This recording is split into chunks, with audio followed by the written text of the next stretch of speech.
Welcome everyone to another episode of Planet Nomads. Now, last episode, my game was locking up and freezing and stuttering really bad. And when I finally got to where it stopped stuttering, I came back. It seemed to work okay until I started building to a certain point with the conveyor system and it froze up again. So some of you said you had the same problem.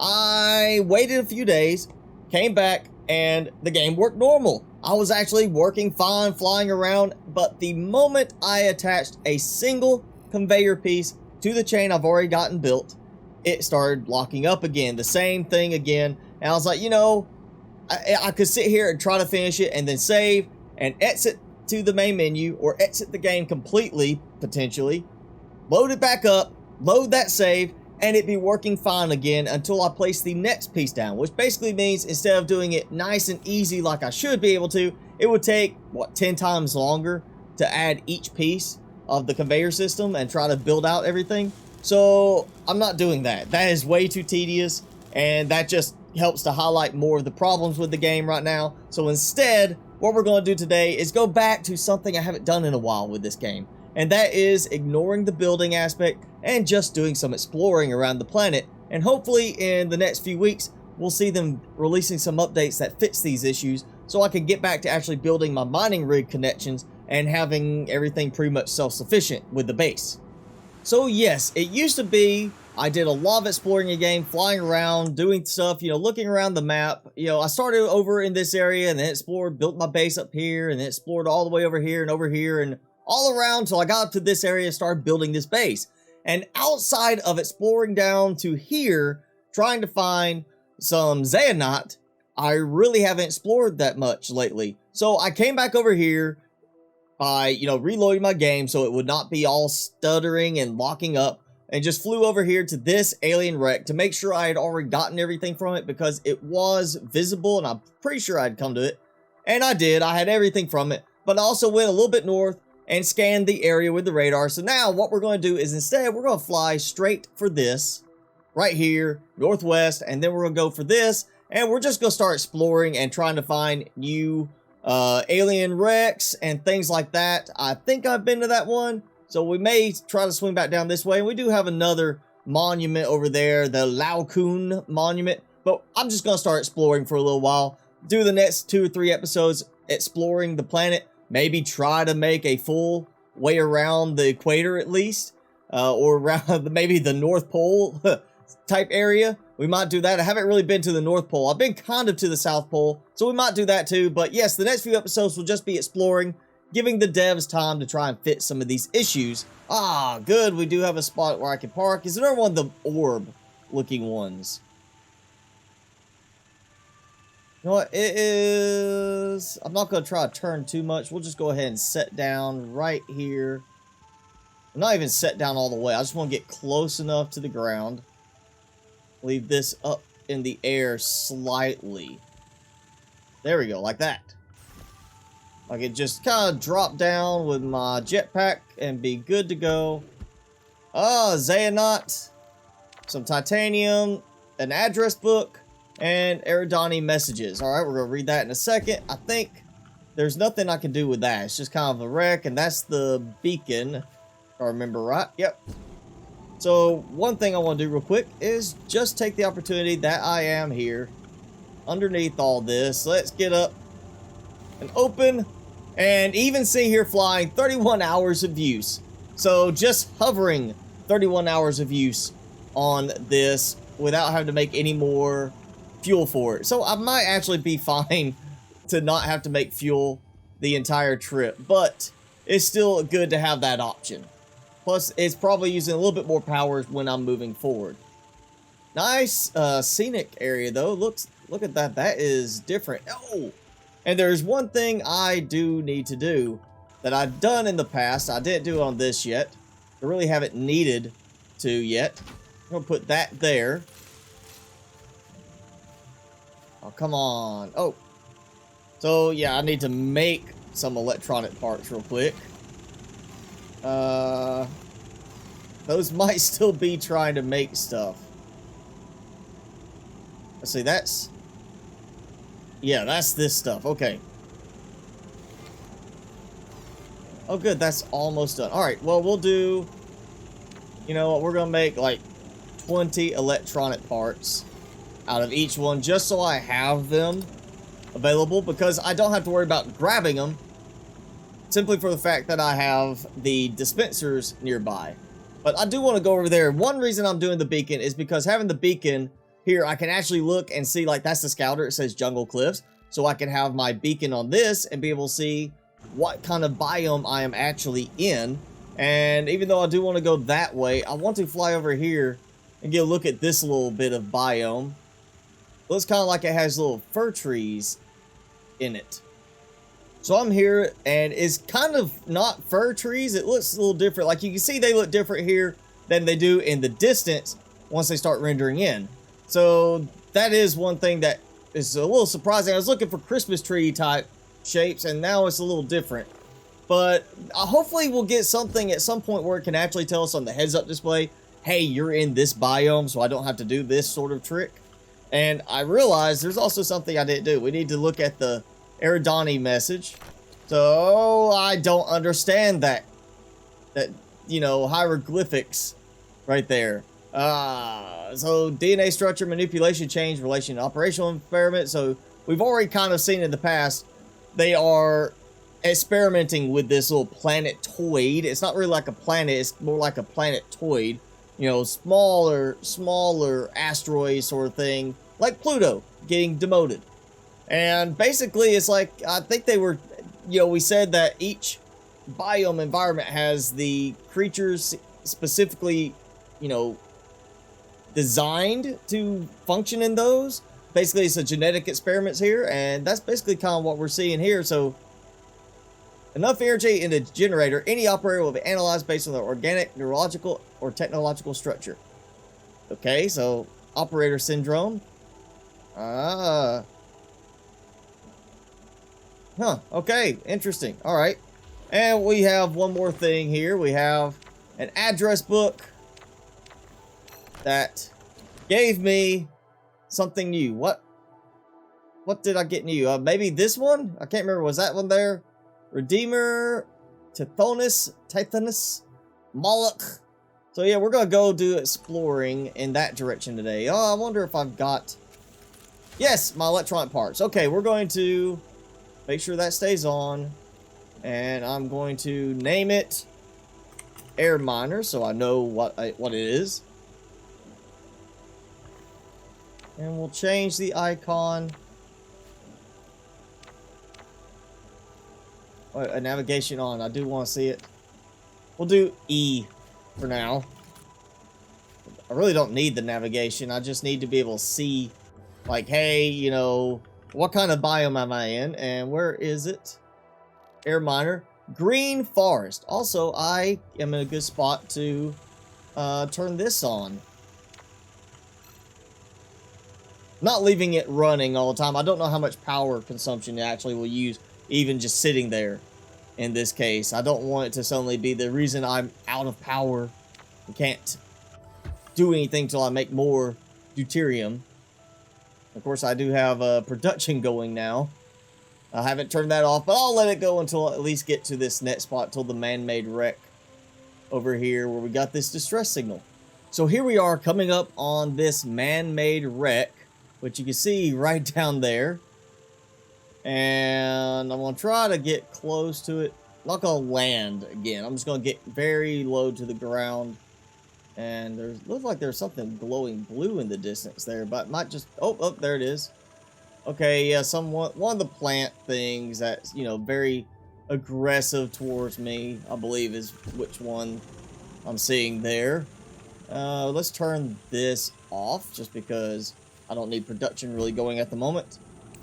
I'm going to gather some supplies while I'm out here too, because you never know, I might actually be gone for so long this time. I need food, and I don't see myself coming back through this specific path later. So why not grab some supplies? I'm getting carbon and silicon, so that's good. I need carbon so I can, you know, produce clean water for later and be able to make more deuterium from it. We'll get some supplies here, and now it's time to check this out. So it's already kind of broken. It landed on top of a boulder. Oh yeah, I don't have the supplies to repair it. Not like I was going to anyway. I just, you know, want to take it apart. Alright, there we go. Now, not seeing any chests. But that could be something to do with this right here. Let's clear it away. Yeah. Miraculously, the chest was buried in the ground, despite the fact that there's no, like, apparent, crash zone. You know, a meteor crash, you're gonna have something, you know, some kind of displacement of the dirt. In this case, obviously, this is a crash of some kind, unless this saying that human civilization was already here. And I'm pretty sure we've already established this was an unexpected landing on this particular planetoid. So it's not like we're supposed to have been here in the past. So unless there's like a time warp thing and I traveled into the past, or into the future, I mean, this shouldn't have been buried. This should have been above ground, you know, not like that. And we got a journal entry. I'm just going to go ahead and open it. Delusional, lack of continuous lack of sleep. Yeah, we don't have to really sleep in this. You can get away with not sleeping, just eat the right stuff. Alright, surrounded some core energy, buzzing static, protected by electromagnetic field or something. But it might have been delusional. Got closer to collect samples, felt nauseous, wanted to get away, but wouldn't let, kept flashing before his eyes, unknown patterns, geometry, not sure. Sound again, head keeps ringing, gonna throw up. What is this place? So yeah, he's having some issues. You know, might be his diet here on this planet. It might be the lack of sleep. He might be doing the no sleep diet thing that I've been doing in this, where I don't sleep. I just keep, you know, drinking and eating the really nutritional food. I think thought I could get fruit from that, but no. Oh yeah, we got this little piece here too. Let's see what else. Oh, it's just that. One little piece buried in the ground. I'm taking you. Alright. So yeah, if you want to survive for a long time, all you need really is the superfood and the electrolyte water, and you really will never have to worry about sleeping. That will restore your energy, no problem. We're gonna dump this stuff in here. Nutrition capsules, alright. And, oh yeah, I need to dump, like, that kind of stuff here, too. And then just the mineral items are going over here. That way, at least there's a little separation, you know. I know which one to go to first, so it's right there in front of my face. And see, that beacon is gone. I harvested it, so I don't have to worry about it cluttering up my map screen anymore. Now we're going to go to this next man-made wreck and see what it has for me. Well, that's interesting. It's got like a cap on the end. It's a tank. So when do we have a tank thing? I haven't messed with a tank before. Did we just get that added recently? Is that something I just have to, you know, happen to find and I can't really make? Let's look at the journal entry first. Harder every week. Finally found some debris, escape pods, bodies. Yeah, of course, there's bodies. One guy was missing both legs. I think he bled out real quick. Yeah, I mean, if both legs are missing, unless he is going to be able to cauterize the wound, get a nice big tourniquet right there, he's probably going to bleed out pretty quickly. It's just going to happen. Okay, log recording. Yes, everyone really dead up here by himself. Well, you know, kind of how I'm feeling. I'm feeling like I might be stuck here by myself. I haven't found any actual survivors. So, yeah, that could be me in, you know, a year or month or whatever. I'm going to take this all apart. Look, we got something. One stray block. Ooh, fencing. Alright, we're going to kind of settle down. This one's got a little bit more of an elaborate structure in terms of it's not just a big pillar. And it's also not physically attached. You can see it's got it's like floating in the air, and then you've got this little curve here that's separated. So we're going to come down this way. And my last experience near one of these, I was attacked quite heavily. And that seems to be alright now. Why do they have my stuff? Like, these are logs, right? I mean, I'm reading English. Why do they have my logs in their containers? Alright, each portal operates different frequency. So yeah, big monument's shortcut through the planet. Subway system on a smaller scale. Possibly get us out. You need to obtain the address code. Basically, travel to another station. And energy source required to activate the portal's generators. Which means I need a portal generator to take me somewhere. And then probably power source to bring me back. You know, like I need power for both directions. And it's, you know, made with Xehanort. So, okay, careful experimenting. Which means I definitely need to be saving before I step through one of those portals. Like this. See? Okay, and so I can actually put in fuel, which needs those. And that will turn it on. Let's see if I actually have the stuff to make that. I do have some Xehanort. Quite a bit of Xehanort. 2 of these. Hopefully that's enough. And, oh, I gotta dump that one out too, because it was stuck. Alright, so, a minute per fuel pod to make these. Alright, so I will be back in 2 minutes. Man, don't you love time traveling where it's only a second for you, but it was 2 minutes for me? Alright, so I have my 2 fuel pods. I also have a radiation thing over in the corner next to my well-fed status and everything. But first, we're going to save. So now that I've saved, it's time to test this thing out. And let's see. Alright,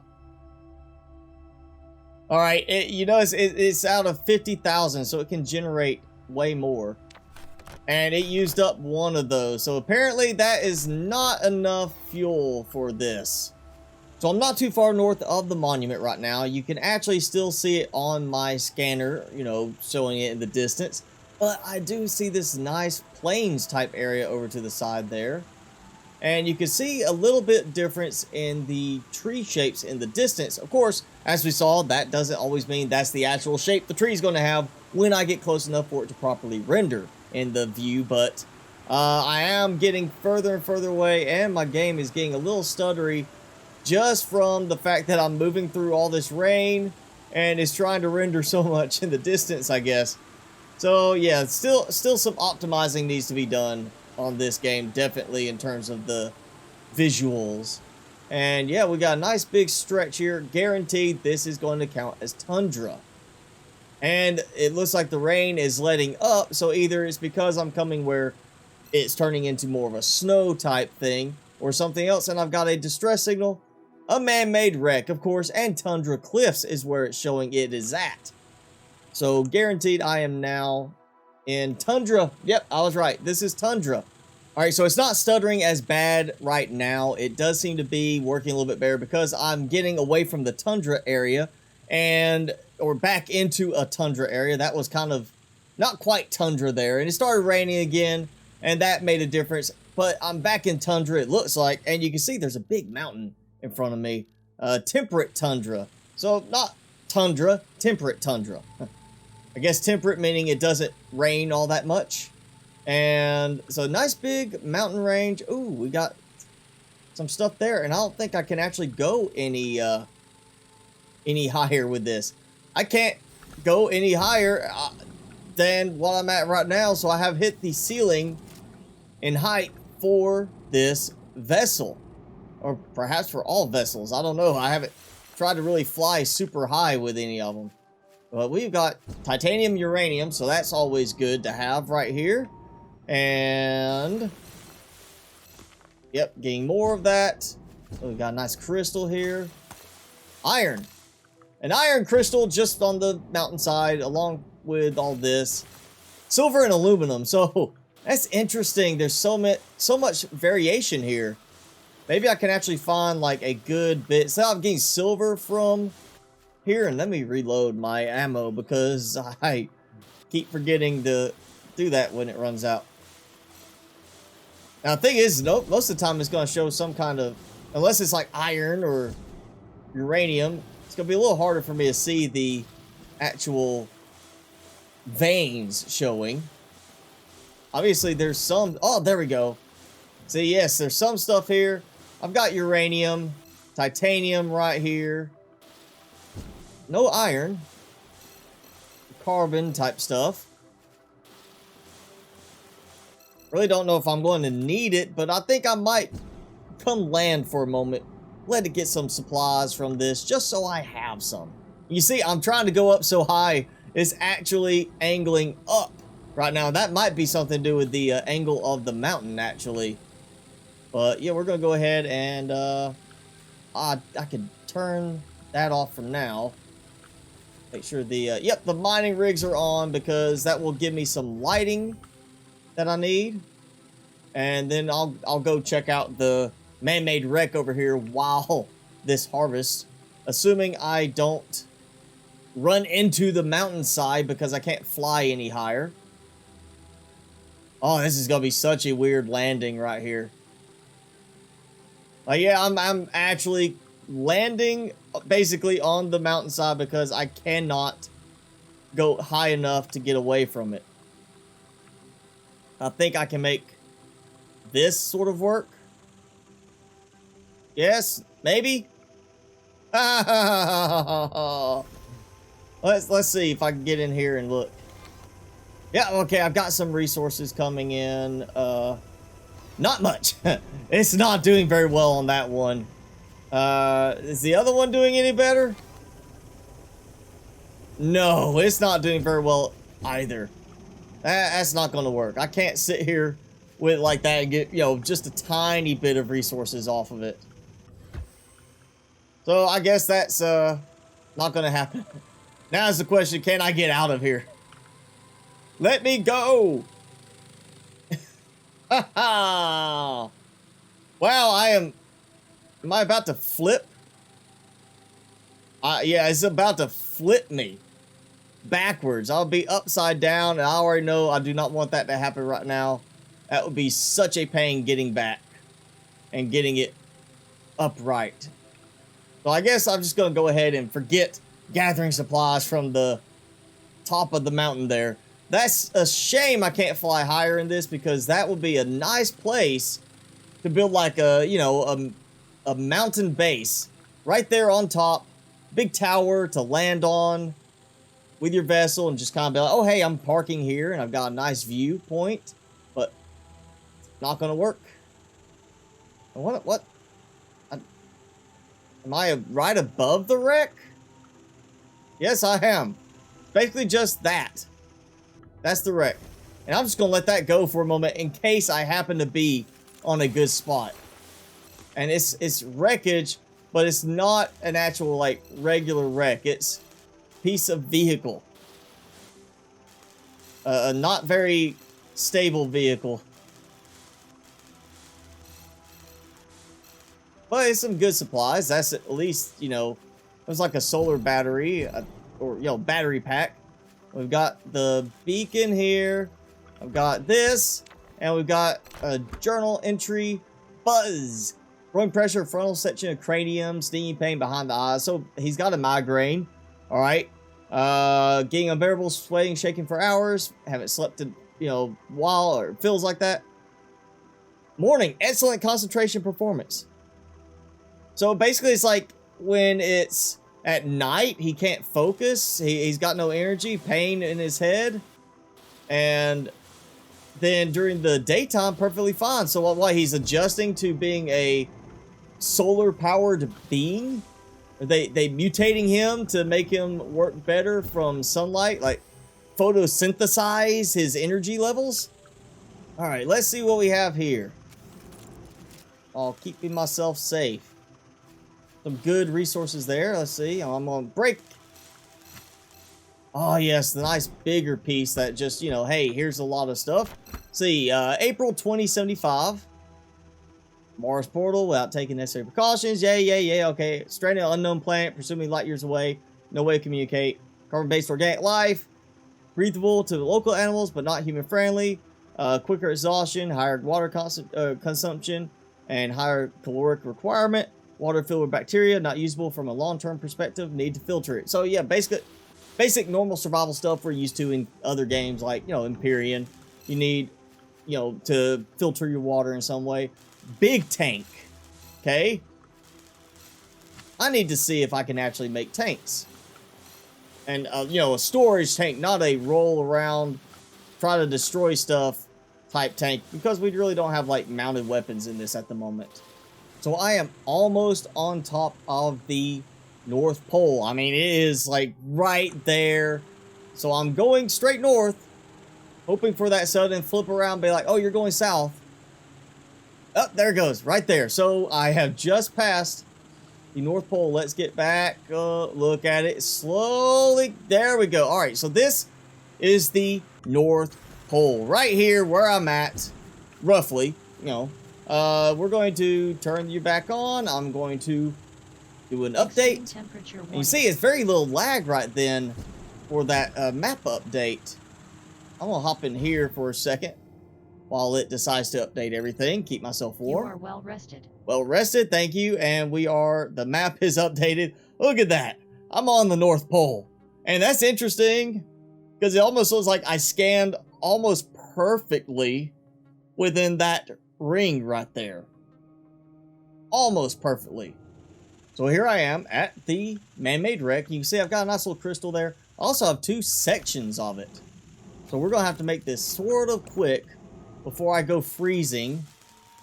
Because, you know, I'm going to get that warning very quickly here. And yes, checking for more pieces. And here's this.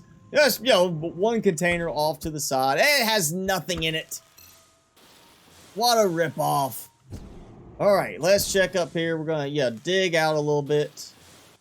Might end up breaking something where it falls, but that's okay. I'm making sure I get everything.